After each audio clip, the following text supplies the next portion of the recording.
Hi and welcome back to Across the Ocean, the YouTube show for underwater camera enthusiasts. My name is Matthias, straight from Zurich. And I'm James in Miami. And in today's episode, we'll be talking about when, why, and how to upgrade your underwater camera system.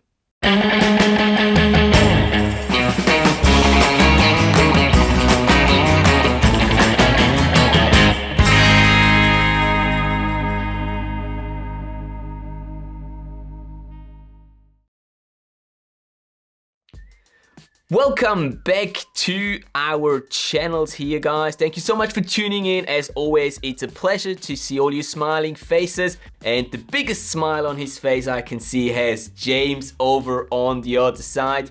Mate, how are you doing? What's been happening over there? Doing good, buddy. Yes, I have that post-trip glow because Karina and I just went to Utila in Honduras. Had a fantastic week out there with some very dear friends of ours. It was half work, half recreation, and we got a ton of diving done, shot a ton of footage, which we'll be throwing up on the Divers Ready channel in the coming weeks. But just an absolute blast, and it's just such a great place to dive. It's, for me, a lot of nostalgia too, because it's where I did my instructor course. So it was kind of where... Well, I don't want to say where my professional career began because I was a working dive master before that, but it was a big step for me, and it was my first time going back since doing my IDC. So, yeah, fantastic week. If you ever get the chance, it's a great place to go and dive. For anyone watching this, highly recommend it. So, how about you, sir? What's new in Switzerland? Well, the summer has finally arrived. It's nice and warm. We're enjoying the temperatures, the warmer water and everything that comes along with it. And like yourself, I have also just returned from a trip. Well, just a little while ago, I have to say. Back in May, we were hosting our very first underwater videography workshop in Bonaire with Sebastian, who most of you guys probably know as well. And it was a huge success. We had 8 people joining us on that underwater videography course, and I can quite confidently say that everyone took a lot of knowledge back home with them. We had a great week of amazing diving, great friendships have formed, and it was just a really good time that we were able to enjoy on Bonaire Island. And you've been to Bonaire before. You know, the diving is phenomenal. It's very easy, and it's just a perfect setup for such a workshop. And it's definitely not been the last time that we've done such a workshop on Bonaire Island. We're actually already looking at another date, which is not going to be on Bonaire. It's going to be in a different location, but we're looking at dates for another workshop, probably still this year. I don't want to promise too much, but it's quite possible to have another workshop happening towards the end of this year. But trust me, you'll be the first ones to know more and get all the details as soon as we have everything set up there. Very cool, man. That was my big thing in the past sort of month or so. That has really put a very big smile onto my face. Look at us. Isn't it great to be traveling again? Like actually having trips planned and executing them and just like... Absolutely. Can we say normal again? I mean, it feels like almost like we're living our lives the way we were before, I would say so, yeah. It gets very close to that normal that we know from pre-pandemic. And hopefully this is going to stay this way. Because let's be honest, I don't really want to miss this anymore. I enjoy too much the whole traveling, meeting people, making new friends and acquaintances, and I just don't want to miss that anymore. So, dear pandemic, dear virus, or whoever I can pray to, please leave us alone in the future. Get out and let's just do what makes us smile and gives us joy in our everyday lives. 100%. Excellent. So, enough happy vibes. Let's get into today's topic, shall we? Yeah, let's do it. Excellent. So, as we teased on in the last video, I heard, I don't remember where, but I heard that you were seriously considering ditching your underwater camera system back there and swapping it out against something new. Can you tell us a little more about that? Yeah, and look, we got to have a serious chat about this, Matthias, because this you're going to get me into a lot of trouble because you are an enabler. I have a problem. I have an addiction like you do. We should be in some kind of self-help group or, you know, therapy sessions or something like that. Maybe this is the self-help group. Well, this is the self-help group. When it comes to buying camera gear, I have a problem, all right? And, you know, as with any addiction, it's taking a toll on my personal relationships. It's taking a toll on my financial situation. And you keep putting out things like, hey, the GH6 just came out. Let's talk about it. And I'm like, no, let's not talk about it because I just invested in a fantastic system with the GH5, which is what I'm recording on now and what most of the Divers Ready channel is shot on. But at the same time, I can't help myself, right? So I've got to go and check this new stuff out because I always want the newest, the best. The technology moves so fast, it's hard to keep up. And for me, you know, then we've got to make the decision to upgrade or not to upgrade. So I figured that's basically what we're going to talk about in this episode. Now, cool. Long story short, cutting to the punchline, I decided not to upgrade to the GH6. And I'll tell you a little bit about why. I know. But here's why. The decision for me is a number of different factors. Number one, will it improve the quality of the content that I'm going to put out on the Divers Ready channel and what we shoot here in the studio and underwater? And the answer there was not really. It wasn't a big enough jump in specs, and we're not going to dive into the specs in this specific example, but let's say you're looking at camera A and then camera B comes out. You've got to look at what the difference is and then decide for you whether it's worth it or not. And in this instance, I decided not, because the GH6 would require a whole new housing. Now, the rumors before the GH6 came out on the internet were that it was going to fit the same housing. That would have made it a lot more tempting because I've already got a whole range of lenses, I've got the dome port, I've got the housing. If the body of the camera was the same, if it fit into the then I would have been a lot more tempted and it probably would have happened. But to junk the whole GH5 system, which I've really only built last year and a half, something like that, and re-up for a whole new system, there wasn't enough features there to really, for me, increase or decide to reinvest. Now, the flip side of that decision is the longer you keep technology, the more it depreciates. So in the case of GoPro, for example, GoPro's a few $100, like $300 or $400, depending how and where you purchase it.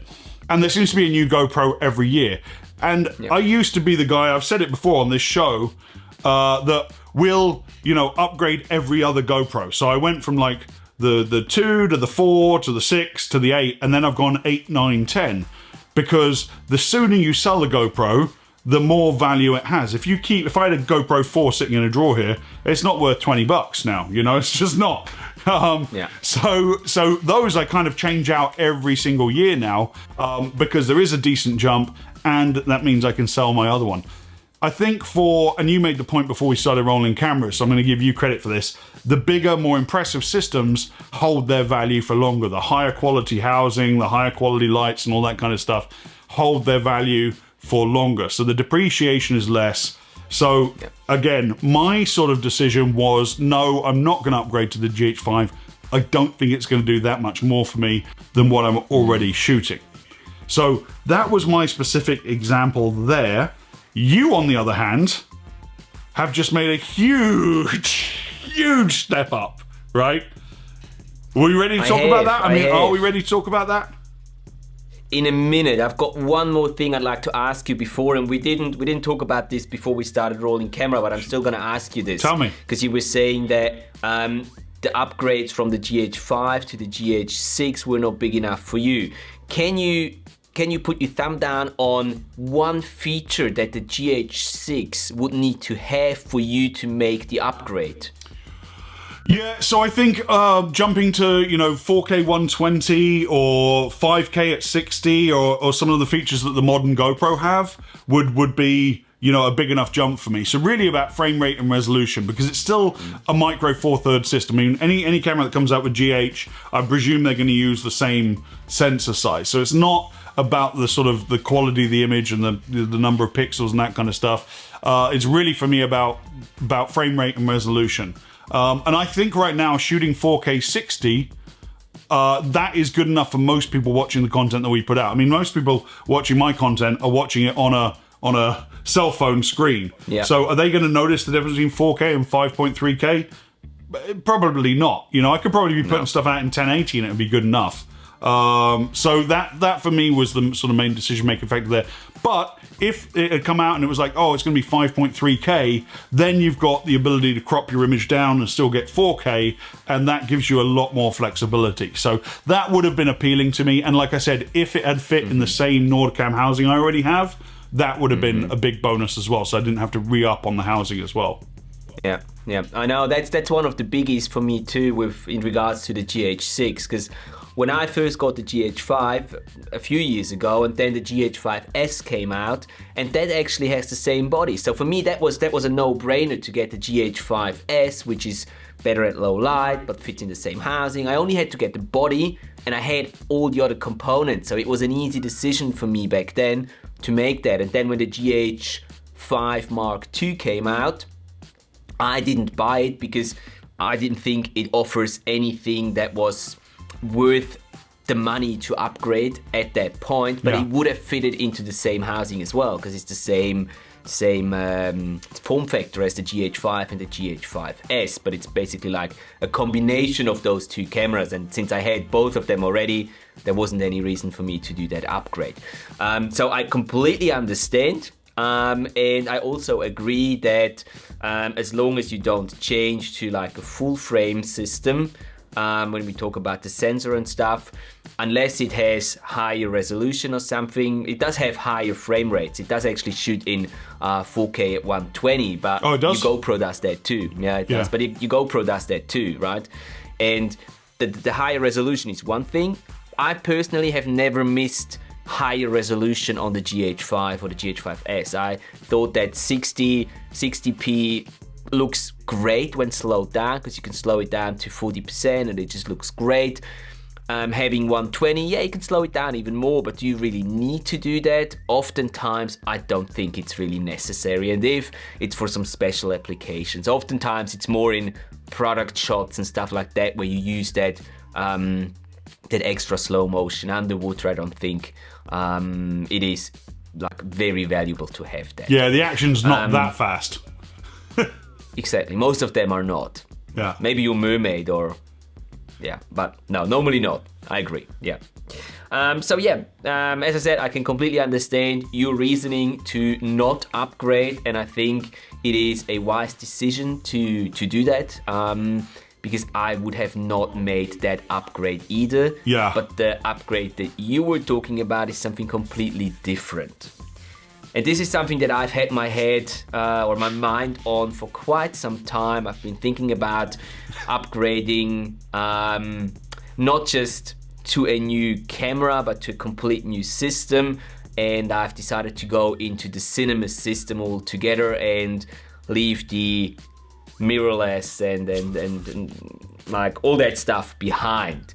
And we were saying, I think we were saying on the last episode that we do have, or it was even on this one, that we do have a problem with our finances, and I definitely do have an even bigger problem now after having made that decision. But I did decide to go all in, and I got myself a red Komodo and a gate housing, which is sitting right here next to me for the red Komodo.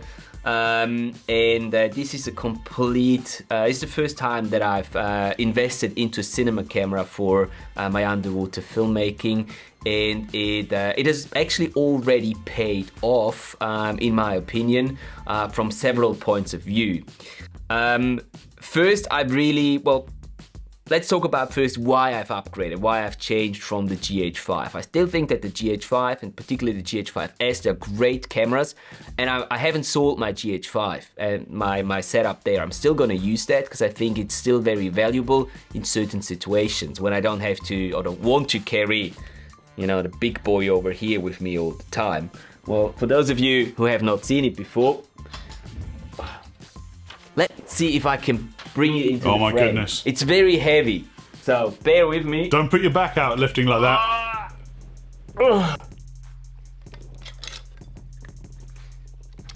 You can barely even see it. So this is just the housing. The camera's not in there right now, but this is the housing, the gate housing, and this is just the housing without, without any lights or any additions or anything on it. So just the bare housing. Let me just put that down again. And I'll leave it next to me. You're ridiculous. You are ridiculous. No. This is all very thought through, and it's a very particular reason why I got this. So the reason was that Sebastian and myself, we felt like we wanted to move more into the cinema line of work. We wanted to start shooting underwater for bigger commercials, for films, for natural history, like for documentaries, for National Geographic, BBC, all that sort of stuff. And even though, yes, you can definitely get shots that are being used in these type of fields with a setup like a GH5S, but if the editors or the producers of these shows or commercials, if they have the choice and they have two separate or two identical clips pretty much, and one has been shot on a red camera, the other one has been shot on a GH5, well, guess what? 99.9% of all times they're gonna choose the red clip simply because they have so much more leeway when it comes to working with that clip compared to the clip that you've got taken with the GH5. Also, these cameras, they have a certain look to the footage that they capture. They have higher dynamic range, which is a big thing, especially filming underwater. And don't get me wrong, there's nothing wrong with even capturing shots with a GoPro or another action camera underwater, and they can look great. But if you want to get into a certain field work-wise with your underwater shots, you do need to make sure that they are as close to perfect as you can get them. And that was the main reason for me why I've decided to make that financially as well as from a learning standpoint, massive change to go to a red Komodo. And I've invested, like, I don't even know, weeks of my time in the past couple of weeks or month just learning how to properly work with that camera, because it's a completely different way how you shoot with these cameras compared to with smaller systems. Yeah, if I could just jump in there and illustrate something Please. that you just said about getting that work, getting the BBC, the Nat Geo stuff. Yeah. Something I only learned very recently is Netflix have a list of approved cameras. So all their content, whether it's a drama, a period drama, or a sitcom, or a stand-up comedy special, or a wildlife documentary filmed underwater, there is only X amount of cameras they allow you to use. And that's based on the specification of the sensor. The GH5, the one that we're both very familiar with, isn't on that list because it's micro four thirds. So like they are very, very specific about if you're going to shoot for Netflix, whatever it is, it has to be one of these sort of, I think there's like 12 cameras on the list that are approved, including the red Komodo. So that's like, if you don't have the gear, you're not in it to win it. Exactly. And as I said before, I mentioned that I think that it's already paid off, and I really do think that, because shortly after we made the investment in the camera,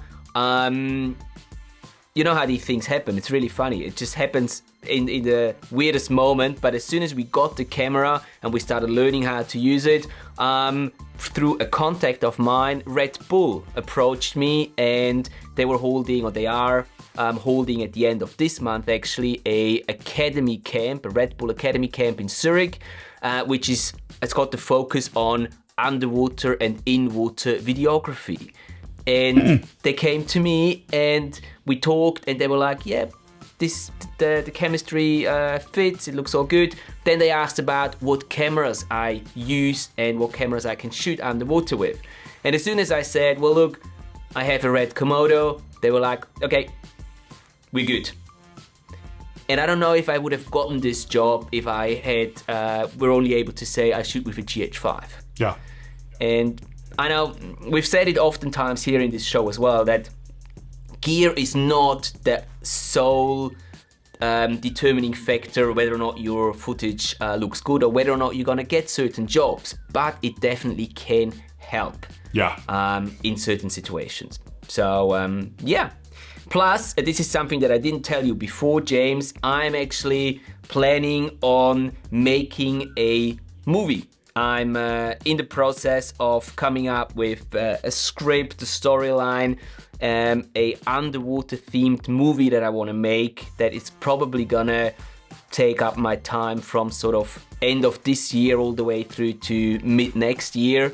And that's also one of the reasons why I've invested in this kit, because if I make a movie, I want to make it real. I can't wait to see it. Ladies and gentlemen, you heard it here first. On Across the Ocean, Matthias is making a movie, and I can't wait to see it. That's awesome, man. Thank you very much.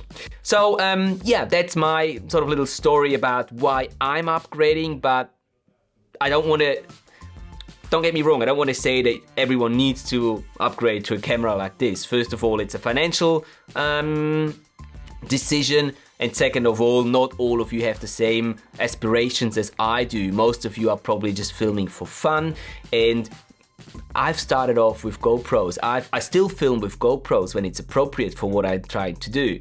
Like in a couple of days, actually, I'm gonna be flying to Bali for just a vacation with my girlfriend, and I'm not taking any camera gear with me other than my iPhone 13 Pro and a housing for it. And that's all, and maybe the GoPro. But that's all. I'm not bringing any of my big cameras with me because it's a private vacation with my girlfriend, and I don't want to be just carrying all that stuff with me all the time. And my phone, I've got it with me anyways, at all times. And it's gonna be good enough to just capture some holiday memories with my girlfriend. She's gonna learn to dive. So it's really just for that, memories. And for that, even a phone is good enough in my opinion. 100%. Awesome, buddy. As always, so great to see you. And, you know, I think that's a ton of value there that we can really sort of dive into our decision-making process, you know? Absolutely. I think that's... Sorry for awesome. Talking a little too much. I feel like I'm just getting, even just talking about it, I get so excited. I could talk for hours. So yeah. Please excuse me going on for too long.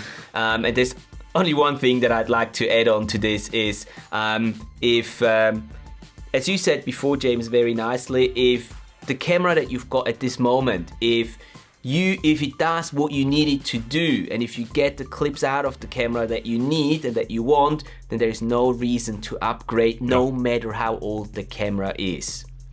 And even if you don't get the clips or the shots out of the camera that you want, try to think, try to look at it this way. Is it really the camera that is prohibiting you from getting the shots, or can you maybe work on your skills and put some extra time and effort in there?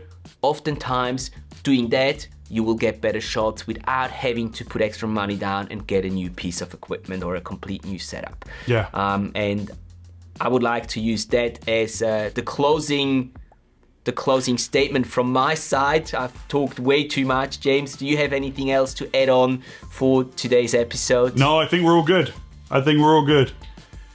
Excellent. In this case, there's not much more to say. Then thank you so much for watching, guys. If you've enjoyed this episode, please do hit that like button. If you've not subscribed to James's and my channel, please do so as well. Links will be down in the video description below. Let us know your thoughts about when to upgrade to a new camera system. If you have done so, let us know what you've upgraded to. And if you have any other topics for future episodes of the Across the Ocean series, also feel free to let us know down in the video. Too much talking. In the video description below. Thank you so much for your time, James. A pleasure, and we'll see you next time. Bye.